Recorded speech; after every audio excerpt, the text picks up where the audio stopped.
It's time for the Josh Kirby on Sports Podcast. On this edition of the Kirby on Sports Podcast, 16 weeks down, only 1 week left to go. We will give you a full recap of Week 16 in the National Football League, including Alvin Kamara. The Fitzmagic strikes again. Kansas City almost getting handed their second loss of the season. Pittsburgh and Indianapolis, a second half comeback by the Pittsburgh Steelers, and so much more.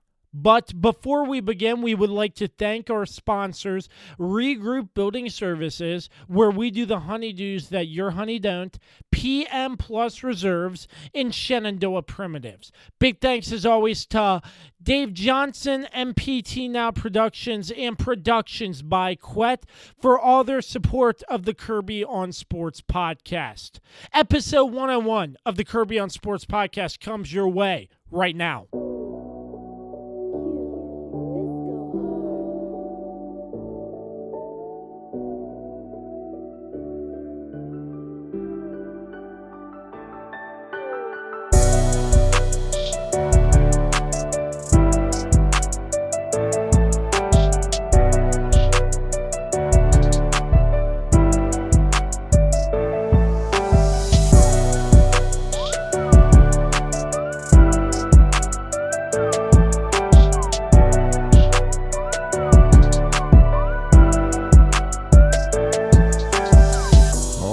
I'm glad you connected. This is Dave Johnson, voice of the Washington Wizards. You have connected to the right place because you are listening to my man, Josh Kirby, on Sports Podcast. All right. Welcome back to another edition of the Kirby on Sports Podcast. As always, we're sponsored by Regroup Building Services, PM Plus, and Shenandoah Primitives. As always, big thanks to MPT Now Productions, Dave Johnson, and Productions by Quet for all their support as well.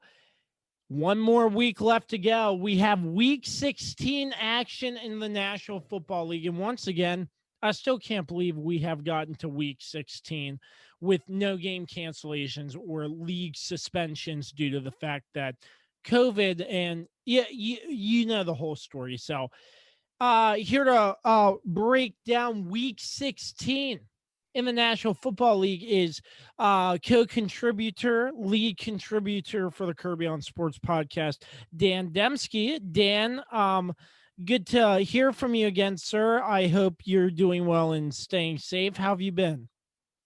I'm doing well, man. Still working from home, just trying to, keep our heads above water in this crazy world, man. That's all we can do.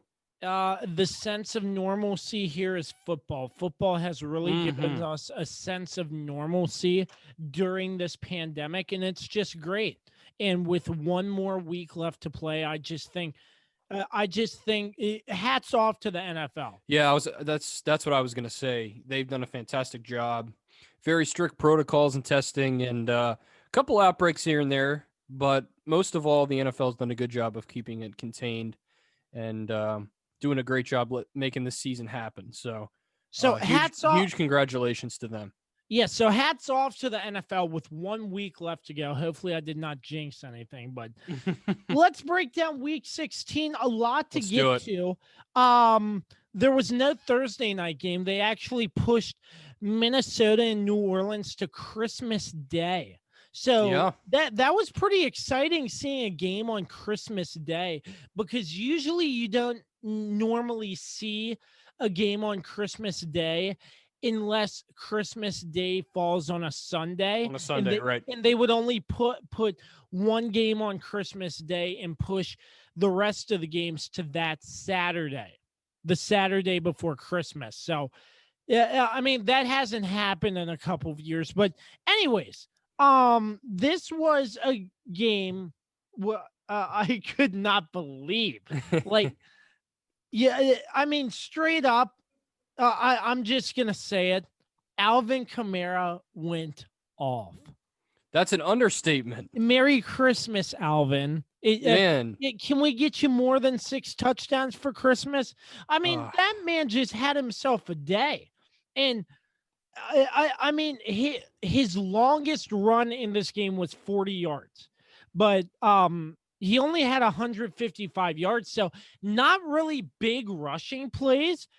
But he had six Just touchdowns. scoring. Yeah, just scoring. He just kept scoring, and he tied a record.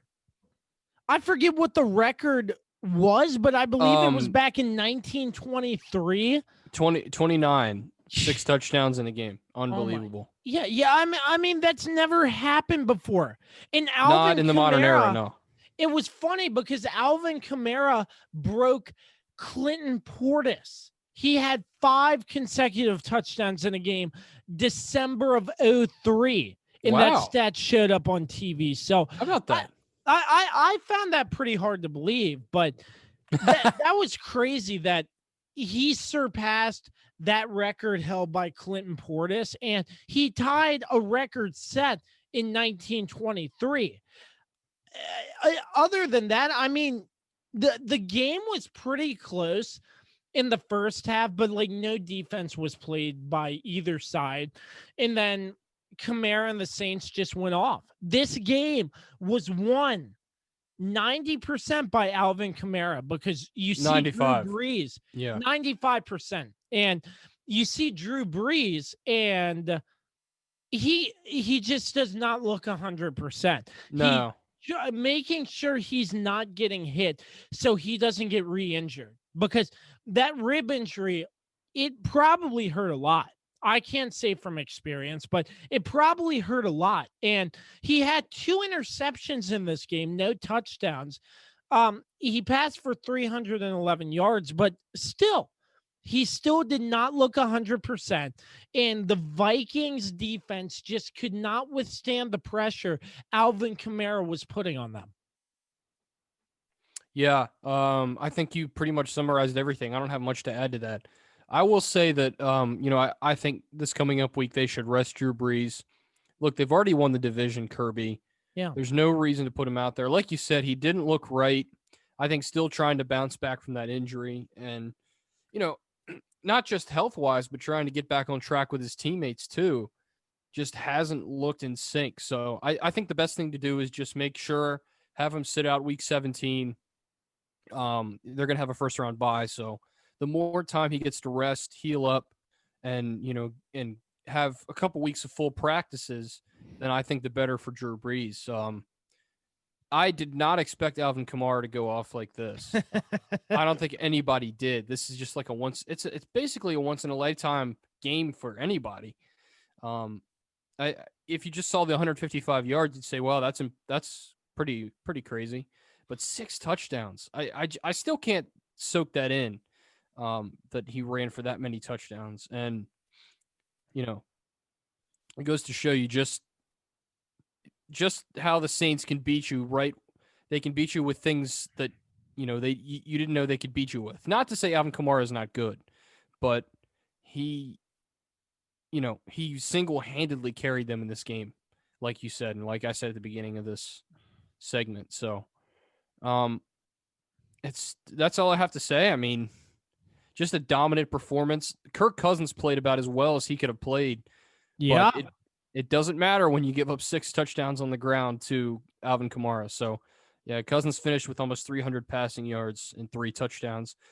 Starting to look like maybe starting to actually play like he's worth the money, but that's just one game. So, yeah, that's one game. He's really inconsistent, but very. Yeah, Kirk did play well, but it comes down to the Vikings. They just didn't have enough running yards. They only had 90 yards on the ground. And we've seen this before. The Vikings are just way too inconsistent. Yeah. Case in point. They need to add another back because the 1-2 punch just isn't there. And you can't rely solely on Dalvin Cook to add yards to your running game. You have to have a 1-2 punch. And that just was not there for the Minnesota Vikings. So, in most 95% of games, you score 33 points, your chances of winning are going to be pretty high. But yeah, when your defense gives up, an ungodly amount of rushing touchdowns, 6 rushing touchdowns to one player, then it's going to be pretty hard, you know? So it's just a tale of dominance on one side of the ball. But the Vikings played well. They just didn't put up the Madden rookie mode type numbers that the Saints did. So that's just basically where it lies at this point. Yeah, I think the Vikings need to really focus on their defense and for sure. Running game and O-line going into the offseason. The Saints 52, the Vikings 33. Let's talk about one Saturday game briefly. I have a lot to say about this game. I really have a lot to say about this game because you remember, Dan, when I was talking, I made an apology to the fans, the Dolphins fans about, how Tua was looking good. But now Brian Flores just can't make up his mind for crying out loud. You have Tua starting, and I don't see the problem with these stats. 17 for 22, 94 yards and a touchdown. I mean, do you see anything wrong with a stat line like that? I mean, I know only 94 yards, but he threw for a touchdown. No, but it makes you wonder if there was if there was an issue on the sidelines, like if Tua and Flores got into it. They're not going to talk about that, obviously, but it makes you wonder what happened. There was a couple drives there where Tua kind of showed his inaccuracies. I mean, heck, you're going to miss some. That's just how it is in this league, especially when you're a young quarterback. So, yeah, I mean, if you just look at the stats on paper, Tua played just about as well as you could ask him to play. But I think it was connecting on third downs and some of the later parts of the game where it just wasn't clicking. And that's when they decided to make the move. And Flores looks like a genius for that. But, it's just insane. Like, to have two quarterbacks that can step in and make big plays, it's just crazy. And, the last play of the game is we'll get to that in a moment. But because I have a little bit more to say. But I mean, Brian Flores, after this game, already announced that Tua would be the starter next week. what are you doing, Brian? I mean, I'm not going to go off, but still, what are you thinking? Ryan Fitzpatrick won you that game. And to go back to Tua when you're probably going to bench him next week, I don't get it. I don't understand what is going through Brian Flores' mind.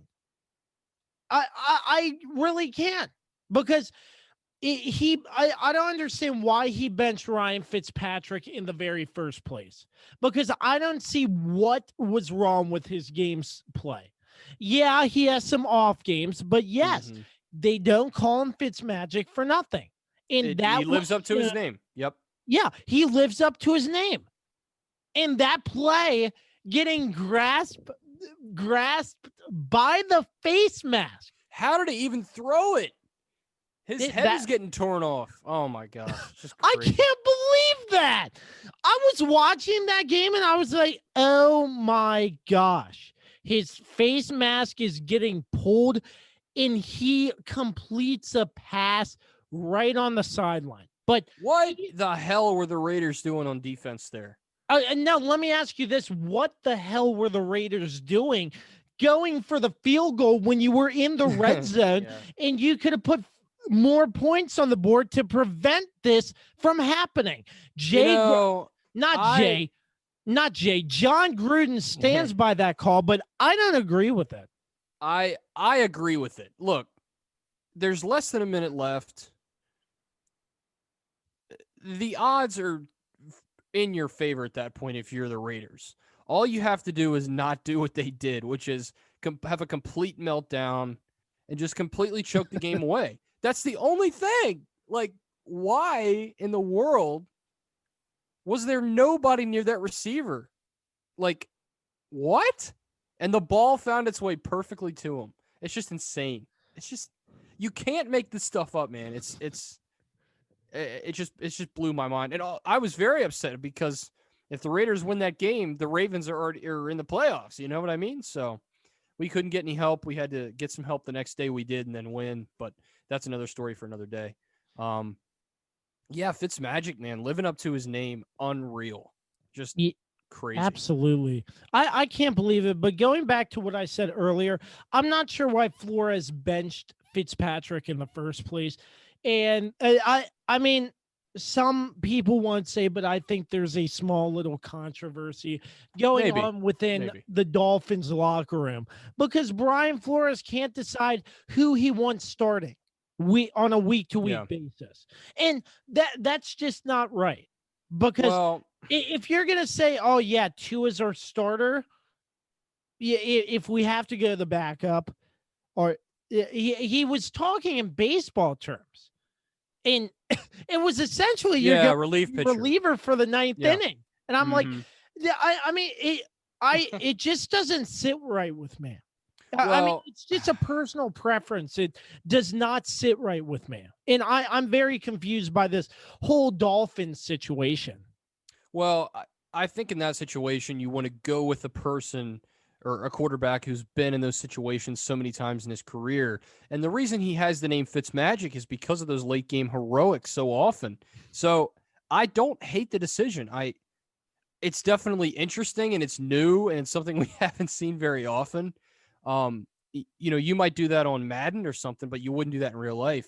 It's just, it's unseen and it's unheard of. So the fact that it happened, is crazy. And the fact that it worked is, like I said, you just can't make this stuff up. You couldn't write a better script than this game ended up being, even though it made me super angry at the time.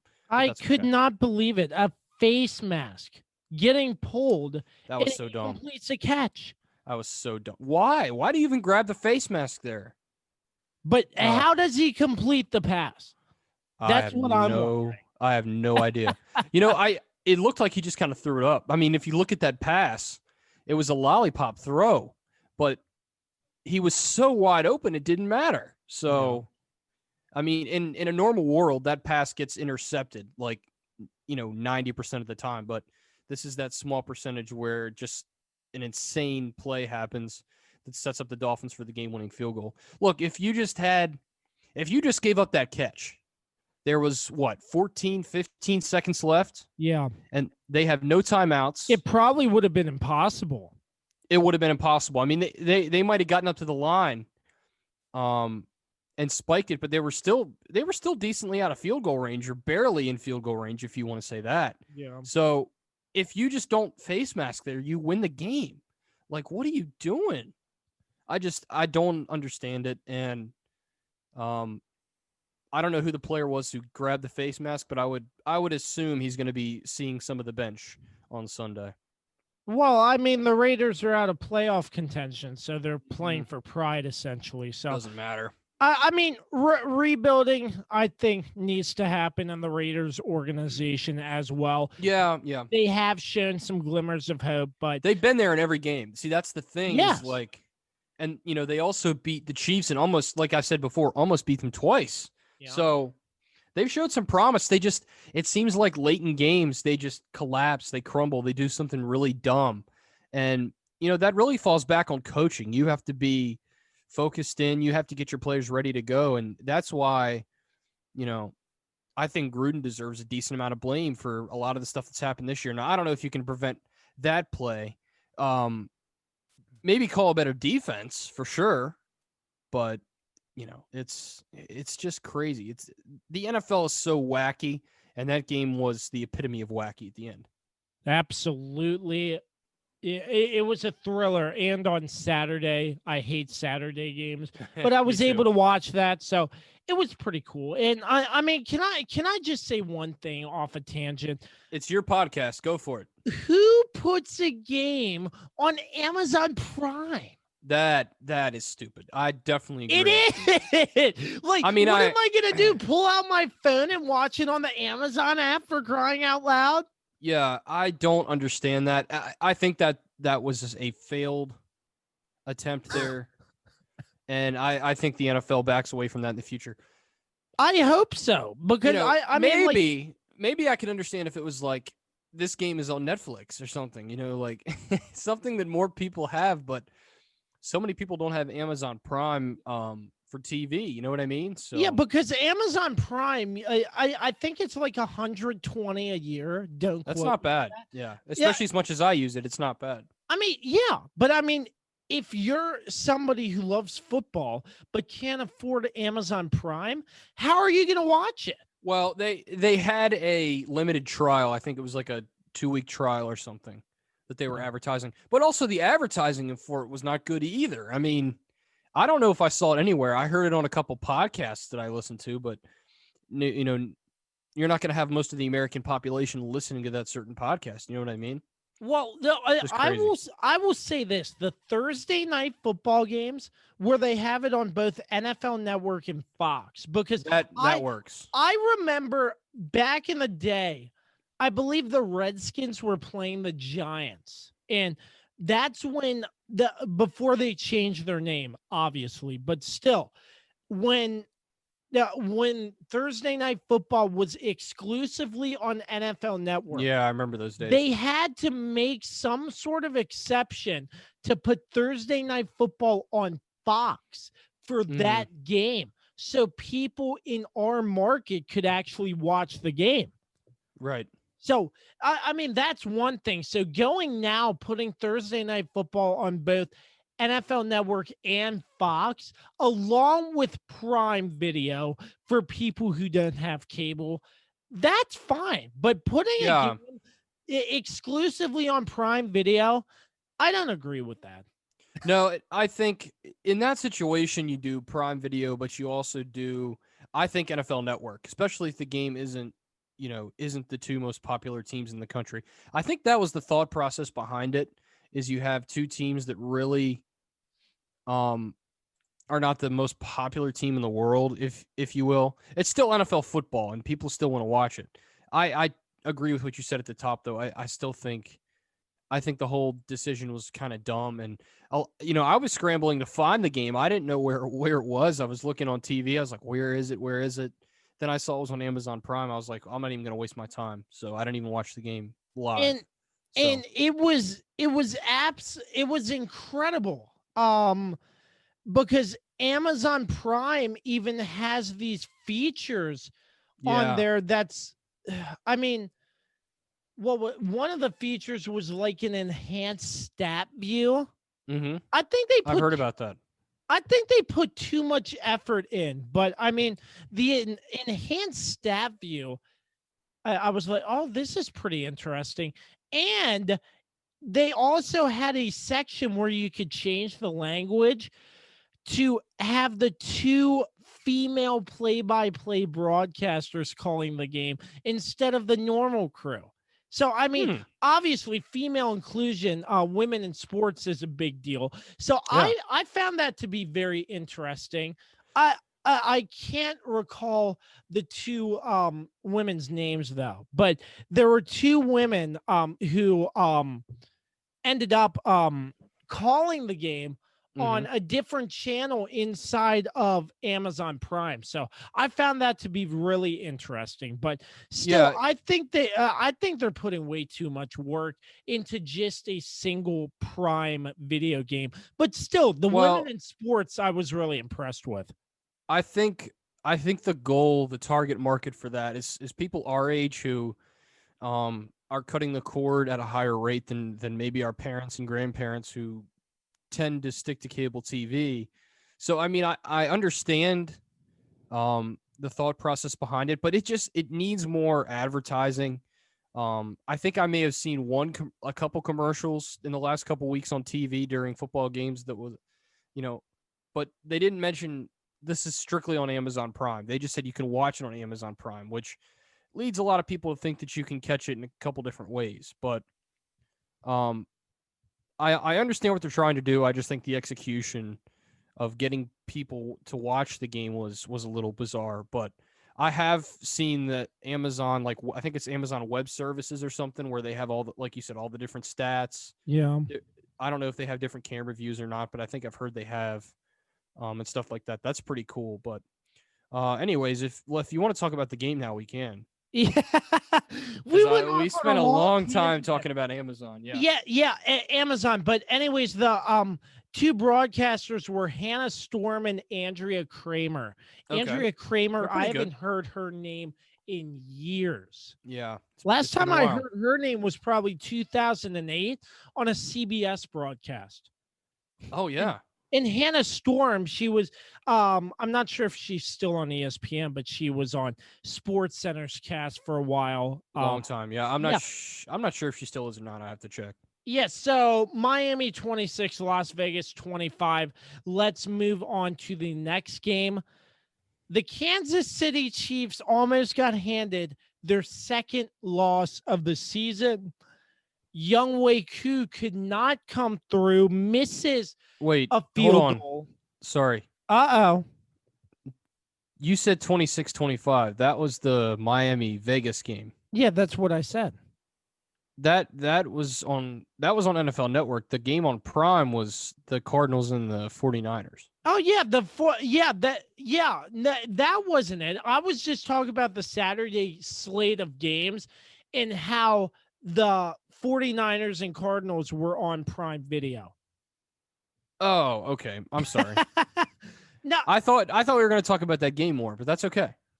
Yeah, well, we will get to that. That game, I have a special side note for that. So, all right, sorry, I got you distracted. I apologize. Hey, you're all good. But Kansas City, man, how about Kansas City almost getting handed their first straight second loss? Unreal. I mean, they looked beatable for the first time since they played the Raiders. Yeah, I don't know. Every team has a slip up every now and then. The funny thing is the Chiefs slip up and they still win. So it's like, what else do you have to do? They can't have a game like that in the playoffs or they're going to get beaten, obviously. But this is a game where they kind of fine-tune those things that didn't quite work out. Running the ball, they were atrocious. Leading rusher Damian Williams had just 46 yards. Patrick Mahomes, 44 passing attempts, had 2 touchdowns and a pick. Still not a bad day for Patrick Mahomes. A lot of incomplete passes, though. A lot more than usual. And, normally he's very efficient throwing the ball. Not as much in this game. And outside of Travis Kelce, there really wasn't much to write home about in the wide receiver department. Tyreek Hill was second in the box score with 4 catches for 65 yards.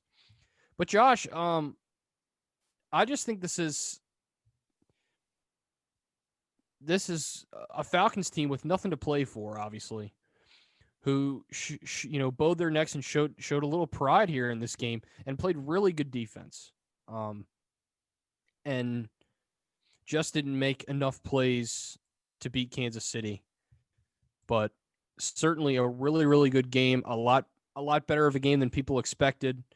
I'm not worried about the Chiefs. I think they'll put it together. If any team can rebound and come back from a near loss and put it all together next week, it's Kansas City. So, and they have nothing to play for at this point anyway. So even if they lose next week, who really cares? Because they're probably going to be resting Mahomes and all their starters. Because why put them out there anyway? You don't really have a reason to put it all on the line. So, Matt Ryan, Kirby, look at his stat line: 27 of 35. I saw that. It's insane. Incredible. It's insane. It shows that Kansas City has a lot of issues on defense, and I think that's going to be the sticking point come postseason. How does their defense hold up? I mean, we all know how good they are on offense. They didn't really show it in this game as much as usual, but they still win the game. So that's really what matters in the grand scheme of things. Turnovers too. Sammy Watkins even threw a pick in that game. Mm-hmm. Wow. So weird. Just incredibly weird. Watching the stat line and like Sammy Watkins threw a pick. Yep, he did. They tried a trick play. Did not go well. I mean, not a lot to talk about, but the Chiefs almost got handed their second loss in, like you said, a Falcons team with really nothing to play for. So Kansas City's still on a roll, and they can make it happen when they need to make it happen. See that, and that's exactly how I would summarize it. They were 11-point favorites coming into this game. They barely win, and I'm sure a lot of the media is saying the sky's falling, they can be beaten. But they still win. They find ways to win, and that's what great teams in the National Football League do. So I'm worried about their defense come postseason. I know their offense can ball. I want to see how their defense can hold up. The Kansas City Chiefs 17, the Falcons 14. Let's talk about a comeback to win the division. Not necessarily win the division in this game, but the Steelers come back after the Colts are beating them at the half 21-7. Steelers come back and score 7 in the third and 14 in the fourth quarter. Mm-hmm. I mean, this was a game that was going to be a good game. Who knew that the Steelers would come back like this after losing 2-3 straight? I mean, 3 straight. It's incredible. But the Colts put up a very hard fight.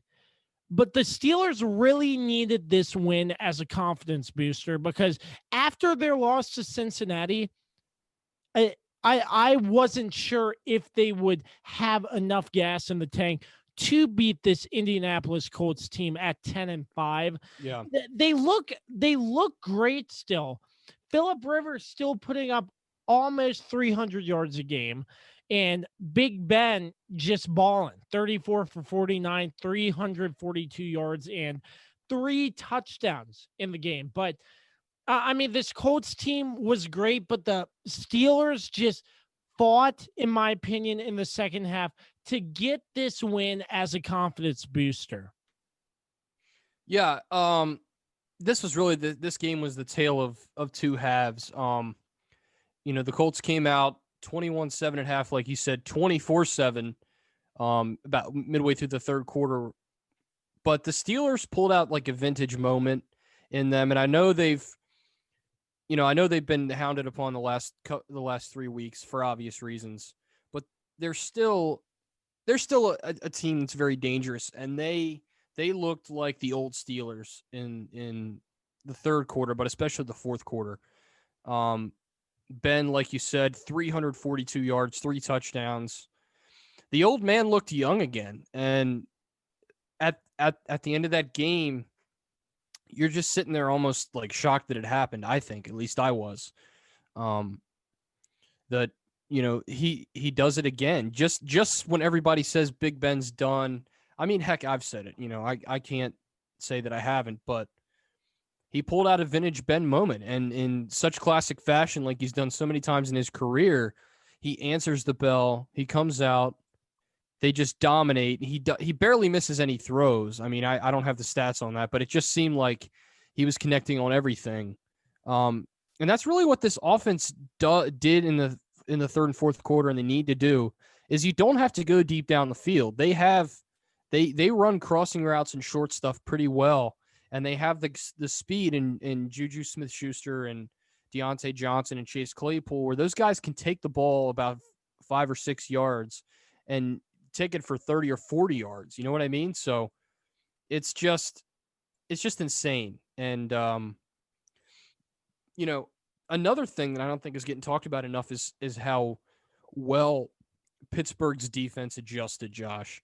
I mean, they only give up 3 points in the second half after the Colts really had their way on offense to start this game, and it looked like to me, at least at halftime and to start of the third quarter, that the Colts were clearly the better team, and the Steelers had fallen as far as everyone said they had. But credit that defense; they were able to get the Colts off the field. It was just a very impressive answer and comeback, and Mike Tomlin, a really good football coach, had his team ready to go in the second half. And the Steelers looked in postseason form, as much as it pains me to say that. But this was a game they had to win. They took care of business. They had a great comeback. And they do everything they have to do. I mean, what else can you say? watch out because next week Mason Rudolph starts against the Cleveland Browns. Yeah, watch out for a swinging helmet. I remember talking about that last season. I still can't believe it. Yeah, it's crazy. Oh my gosh. Pittsburgh 28, the Indianapolis Colts 24. That's the big part of week 16 segment. Just a couple games for you to recap in depth. We will bring you some more nuggets right away. Short and sweet, Dan. The first one, Cleveland, due to contact tracing, has next to none experienced receivers on their squad because of contact tracing from a hot tub.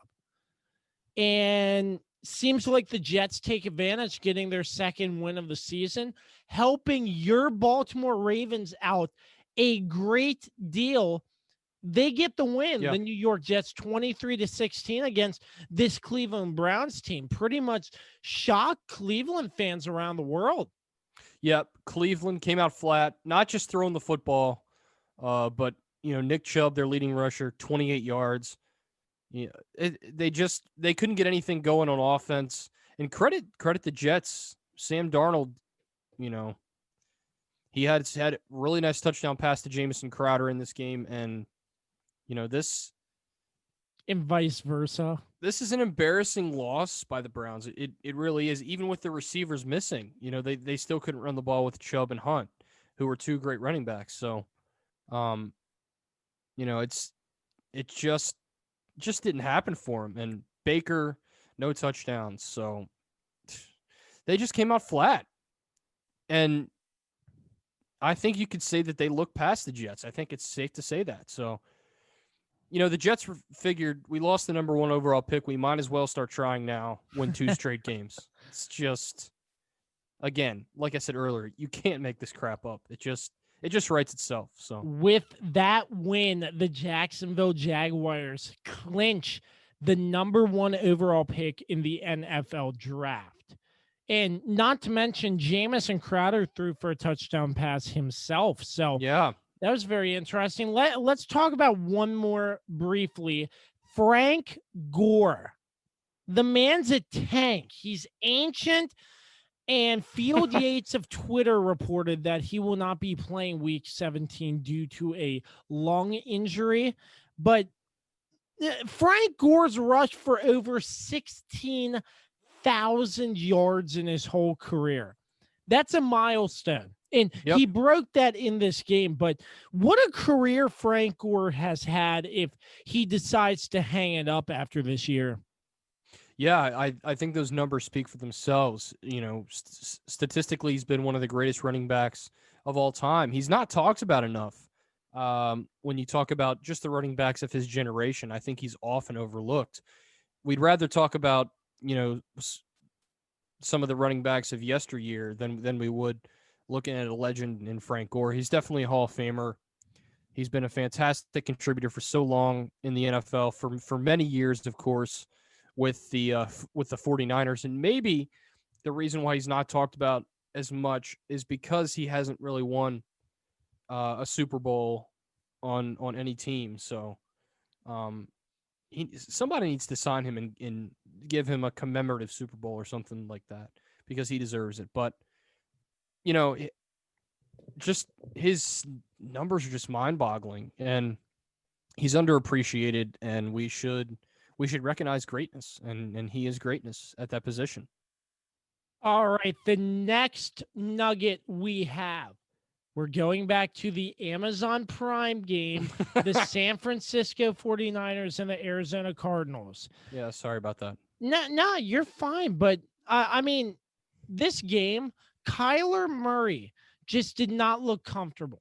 No. He threw an interception towards the end of the game. He threw the ball 50 times. 50.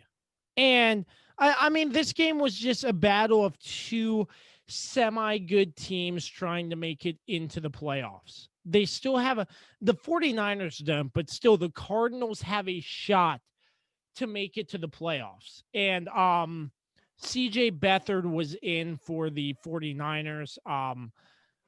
And Yeah, how about how he played? Sheesh. Yeah. 3 Cardinals touchdowns. defense is really bad. Yeah, Really bad. I mean, Beathard has been playing better than Nick Mullins for the 49ers, in my opinion. So Kyle agree. Shanahan made that move. But Kyler Murray, towards the end of the game, got hit and got sort of shaken up, not really to affect the game much. But, I mean, the Cardinals, no doubt they were really uncomfortable. Kyler Murray was really uncomfortable, it seemed like, and he got injured towards the end of the game. I'm not done. So Seattle beats Los Angeles 20-9. The Rams are 9-6. They're looking to get into the playoffs too. Jared Goff, 24 for 43, 234 yards and an interception. In this game with only 9 points scored by the Los Angeles Rams, Jared Goff injures his thumb. Head coach Sean McVay announced that he will not be playing next week against the Arizona Cardinals.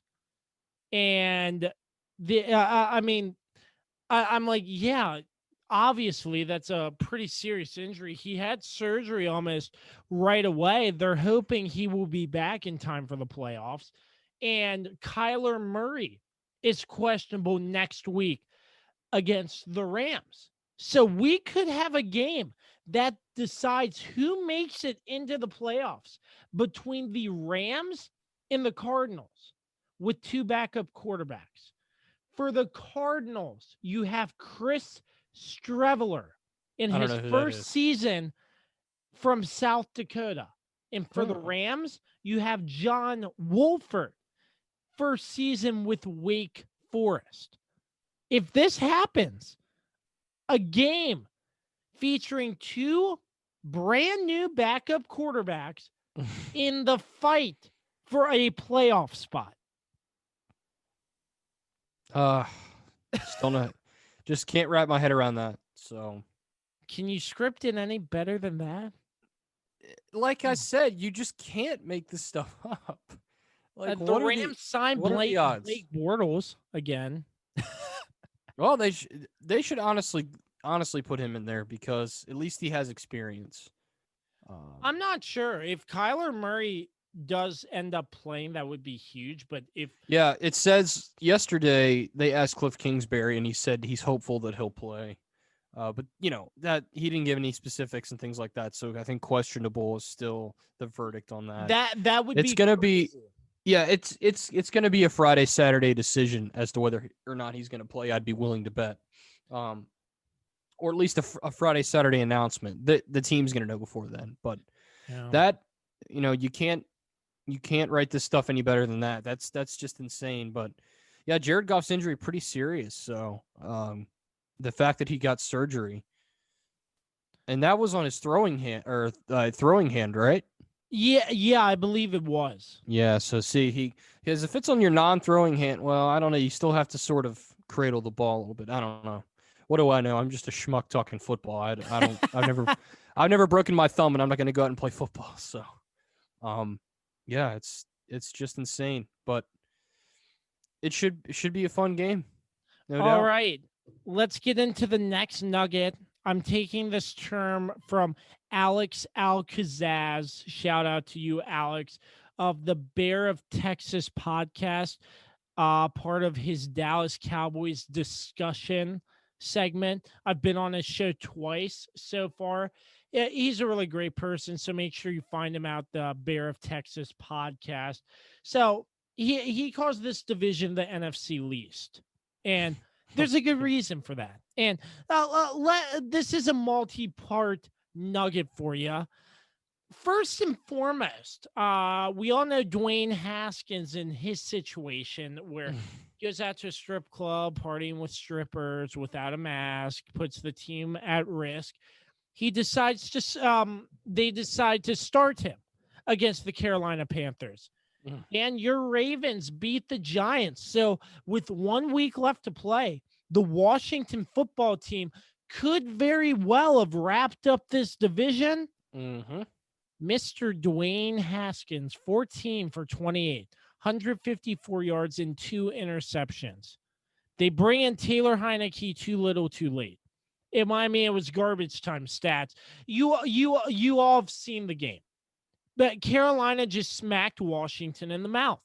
Yeah. And I've said this before, Dwayne Haskins has been granted enough opportunities to try to lead this Washington football team to victory. He has proven he cannot do it. He is not a leader. He got stripped of his captaincy.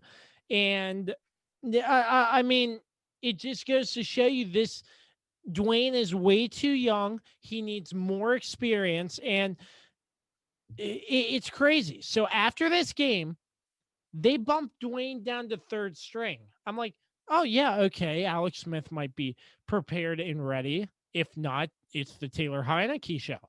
And then immediately after, reports announced Dwayne Haskins cut.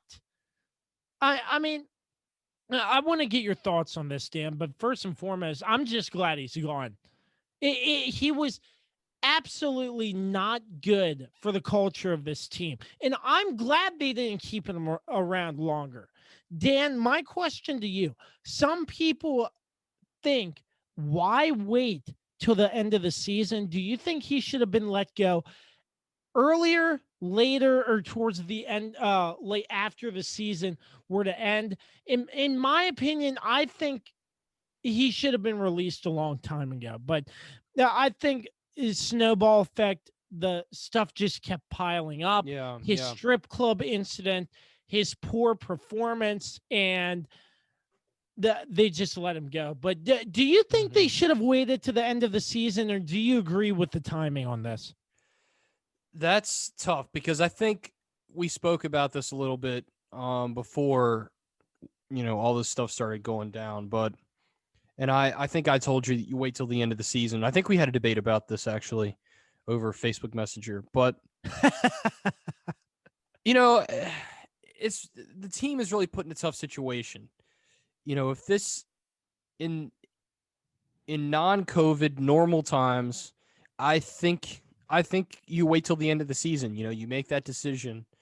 But not only was he putting his teammates at risk of COVID, but think about his head coach who has cancer or who is now in remission of cancer, who is obviously immunocompromised from cancer.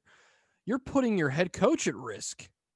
If Ron Rivera gets COVID, he's in that group where it really doesn't look good. So I wasn't shocked by the decision. I don't know about the timing, just because they're fighting for a playoff spot. But I don't know. I mean, the way he played on Sunday, I don't know if you could have a worse quarterback, to be quite honest with you.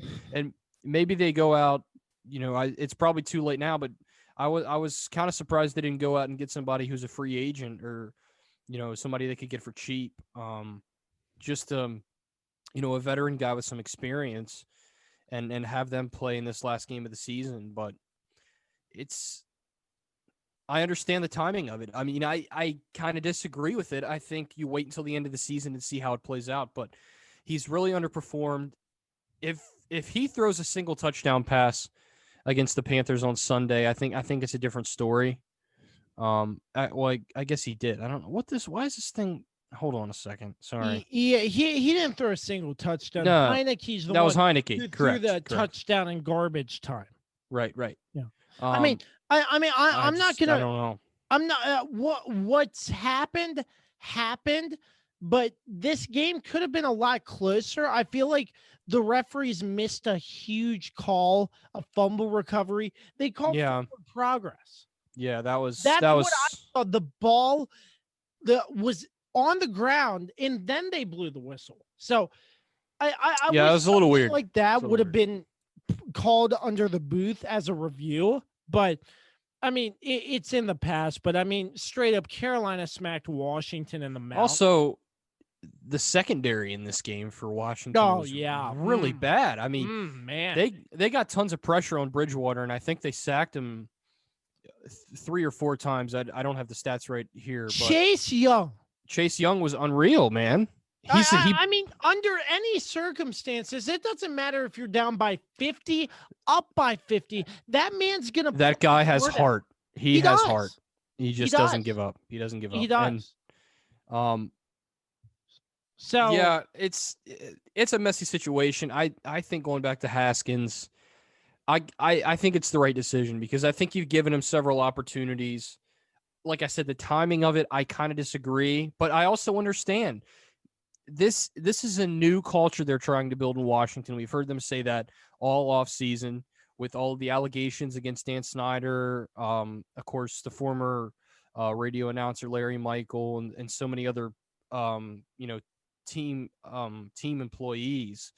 So, they're trying to wipe the slate clean and say, look, we have a new culture. And part of that is getting rid of players who are causing extreme distractions and are creating negative headlines. And Dwayne Haskins is creating the biggest negative headline now outside of the now another Washington Post article that came out last week, which we talked about already. But yeah, I think it makes sense to me. Like I said, I don't know if that's the best ideal when you're trying to get a playoff spot, but who knows? Who knows? I understand it though. And they're trying to show with new leadership comes more accountability and more of, hey, this is the line. If you cross it, you're gone. Dwayne Haskins did it a couple times and crossed the line. So hit the road, Jack, and don't you come back. That's what they're saying. I honestly don't think a team will want to pick up Dwayne Haskins. There will have to be a lot of change in Dwayne's life in order for a team to afford him the opportunity to step back on a football field. Yeah, I agree. I think that's all going to have to happen in the offseason. Just with his work. He needs help with just his work ethic. I mean, there was a picture, Josh, I don't know if you saw it. I forget who tweeted it. It was one of the DC sports media folks, but it said, this is Dwayne Haskins in a nutshell, and it was like him looking away while the backup. Oh yeah, I saw that. And not paying attention while the coach is trying to go through something on the tablet or whatever. So yeah, I saw that. That could have just been a bad picture that was taken at the wrong time, but it is what it is. I'm not sure if you tuned into Monday Night Countdown, but did you hear Booger McFarland on Dwayne Haskins at all? Yeah, I did. Yeah. I did hear that. Do you agree with that take or not?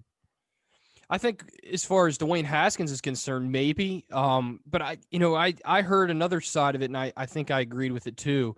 He brought in kind of the race aspect of it. I don't really want to go there. I think if you think about generations, Dwayne Haskins, obviously in our generation, we're so obsessed with like our own image and things like that. And like you said, our own brand, that like, that's all we're focused on doing. And,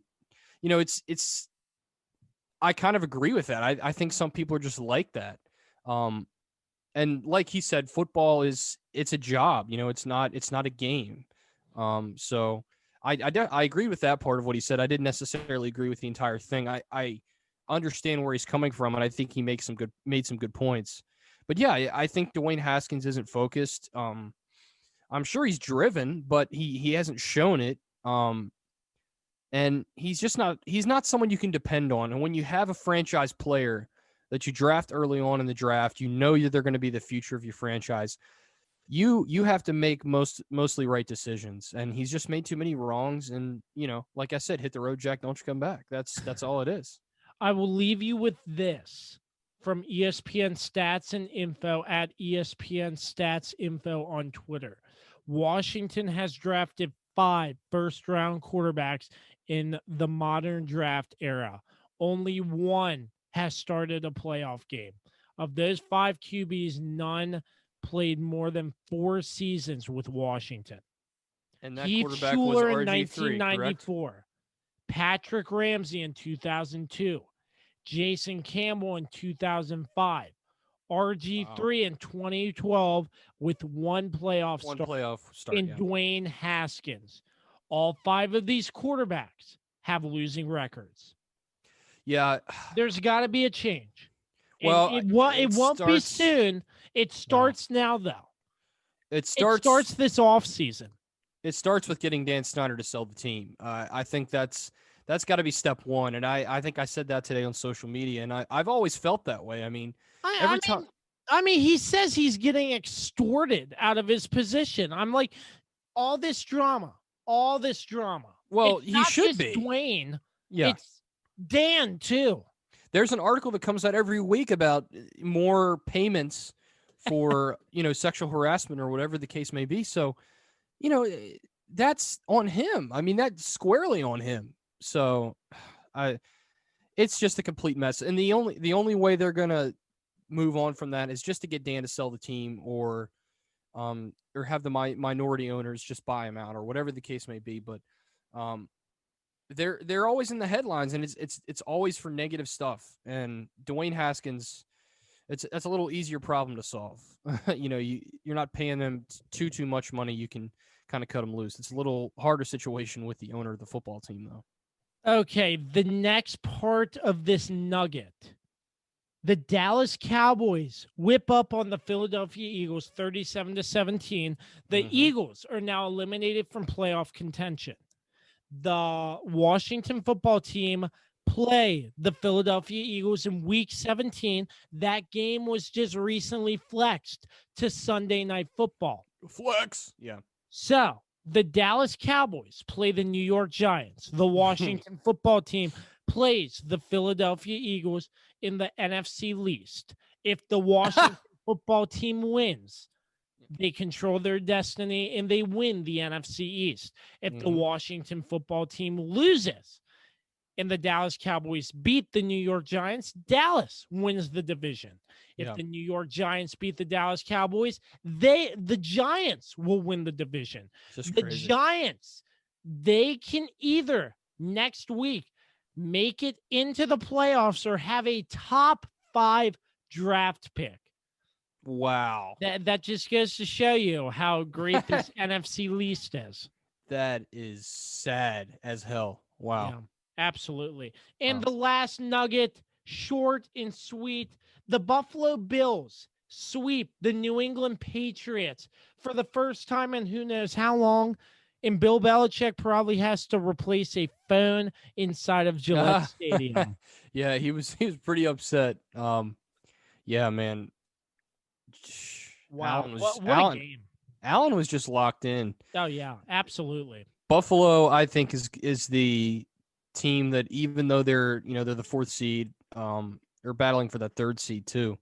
I think they're the dark horse team in the AFC. I think they can run the table, and I really do think that they have a great shot at beating Kansas City. And Josh Allen's heating up at the right time, man. He was playing on rookie mode against against the Pats. And by the way, that's the first sweep of the Pats since '99, which I believe was the first. That was the first year Belichick was there. So, just crazy. That's incredible. A dynasty has been broken because of Tom Brady leaving, and I mean, another topic for another day, but still, there's nobody better but Bill Belichick to try to rebuild this franchise, this team. Correct. And, I think he can get it done. It's just going to take some work. Seeing how bad they played last night, too, and the fact that they were, 6-8 going into that game just says a lot about Bill Belichick. And I believe I was talking to Jason Uri about this, and I said, the fact that they could, if they went out, they finished with a 500 record. If they'd won this game, that is, just speaks volumes to how Bill Belichick has coached this team, because they have nothing to work with. They have nobody on defense. They have nobody on offense. Cam Newton is washed up and done. They're just not a good football team. So, and it's crazy to see in 2020. Yeah. It's, the Bills are the future of this division, but this division, I think, has a pretty bright future from top to bottom, though. I really do believe that. Yeah, absolutely. So Unreal. That about wraps up Week 16 talk, from Nuggets all the way to our game recaps. Now it's time for a quick commercial break from a word from our sponsors. We'll be back right after this. I'd like to take a moment to talk about my friends over at Regroup Building Services, specializing in custom homes, remodels, additions, and so much more. If you're looking for a new place to call home or just need repairs on your current one, look no further because Regroup Building Services has you covered. Just a couple months ago, Regroup Building Services came in and redid our entire kitchen, and boy, does it look great. I cannot recommend them enough. So if you're looking for anything to be done, make sure you check them out at www.regroupbuildingservices.com. Once again, that's www.regroupbuildingservices.com, where they do the honeydews that your honey don't. Make sure you tell them Josh sent you. PM Plus, providing capital reserve studies for condominium and homeowners associations in Northern Virginia, Maryland, and D.C. for the past 30 years. Now serving the I-81 corridor from Hagerstown, Maryland to Stanton, Virginia. Is it finally time to upgrade your home's interior? How about with an authentic farm table made locally from recycled barn wood?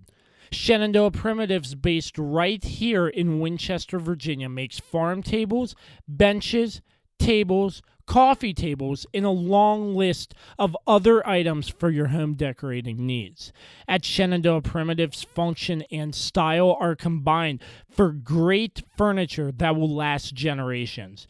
If you're interested in combining the industrial look of metal with wood, or considering something incredibly unique with a live edge, Shenandoah Primitives turns those ideas into reality. Thinking about a mirror, wine rack, or other accent piece for your home, Shenandoah Primitives can assist with that as well. As a local small business, Shenandoah Primitives is happy to work with each client for a custom design or schedule an appointment to come out and view current inventory. Local, high-quality, handmade items can be found at Shenandoah Primitives. Find us on Facebook and Instagram or visit us at www.shenandoahprimitives.com. Once again, that's www.shenandoahprimitives.com. All right, Dan, week 17, the last week of the regular season, and probably one of my favorite weeks of the entire year, because this is where everything falls into place. Everything is jam-packed into one day, which is Sunday. No Thursday night games, no Monday night games. It's one day, week 17, where you're on your couch watching coverage, at least that's me, from 11 a.m. to 11 p.m. Yeah, me too. That's what I'll be doing. The last and final regular season edition of What to Look Out For, week 17. Dan, what are we looking out for week 17? Well, I was going to pick the Steelers and Browns, but now since Rudolph is starting, it's lost its luster for me. So the Steelers have nothing to play for. The Browns have everything to play for. But watch out for the Browns. You know, they could slip up, and I don't know what the timing is with their receivers, whether they'll be able to play or not. I guess it depends on what their COVID test shows. But so that game is one I think to sort of watch out for. I'm looking for the Dolphins and Bills. That's going to shape up the final seeding a little bit in the AFC. And you have two really, really good football teams. One team that I think I've said before is the biggest surprise all season in the Miami Dolphins. You know, can they pull off the big upset in Buffalo with the team that's already won that division? So that's the other game I'm looking out for. But certainly, there's a lot of intriguing matchups on Sunday, and it's going to be a ton of fun for sure. Let me count them for you. 1, 2, 3, 4, 5, 6, 7 1 o'clock games. 1, 2, 3, 4, 5, 6, 7, 8 4 o'clock games, and 1 8:20 game. That's crazy. I love it. I love it. Absolutely love it. That adds up to 16, right? Yeah. Oh, good. So, it's 32 teams. So that's good. Yep. So What am I looking out for? Obviously, the NFC Least, who comes out in that division, because I was going to pick that too. Yeah. Yeah, it is week 17, and this is what you play for. Week 17. Some teams, it's win or go home. In others, you're just resting your starters. So it all comes down to who wins the division, and it all comes down to Sunday night, which is incredible. And what I'm looking out for, can the Jets pull off a miraculous upset and beat the New England Patriots? The Jets have nothing to play for. So what's stopping them? Yeah, I think so. I mean, look at how bad the Patriots have been recently. And the Patriots are only 3-point favorites. That's sad. That's a sad day to be a Pats fan. Wow. That you're only 3-point favorites against the Jets. But the Jets are hot right now, though. I mean, they're cooking right now. I mean, it's just crazy. They're trying to, really ruin everybody's holiday season. Of course, it doesn't really matter for the Patriots now, but I really think the Jets could win that game, Kirby. I really do.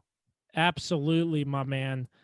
We have set the table for you. Week 17, Miami, Buffalo, Baltimore, Cincinnati, Pittsburgh, Cleveland, Minnesota, Detroit, New York, New England, Dallas, New York, Atlanta, Tampa Bay, New Orleans, Carolina, Tennessee, Houston, Jacksonville, Indianapolis, Los Angeles Chargers, Kansas City, Las Vegas, Denver, Arizona, Los Angeles Rams, Seattle Seahawks, San Francisco 49ers, Green Bay, Chicago, Washington, and Philadelphia. One more week left to go. Just in a blink of an eye, we go from week 1 to week 17. It's been real fun here on the Kirby on Sports podcast, and we'll continue all that fun next week. That wraps up all our coverage on the Kirby on Sports podcast, episode 101. As always, we're sponsored by Regroup Building Services, PM Plus Reserves, and Shenandoah Primitives. Big thanks, as always, to MPT Now Productions, Dave Johnson, and Productions by Quet for all their support as well. For Dan Dembski, I'm Josh Kirby. You can check the Kirby on Sports podcast out on all streaming platforms. Anchor.fm/the Kirby on Sports podcast. Week 17 is going to be real fun. We will have it all for you next week. All the coverage, getting you set for the NFL playoffs. It's going to be really fun. Buckle up and stay tuned for some more exciting episodes here on the Kirby on Sports podcast. Until the next time, to always continue to create greatness. And we will see you in just a little while. Peace out.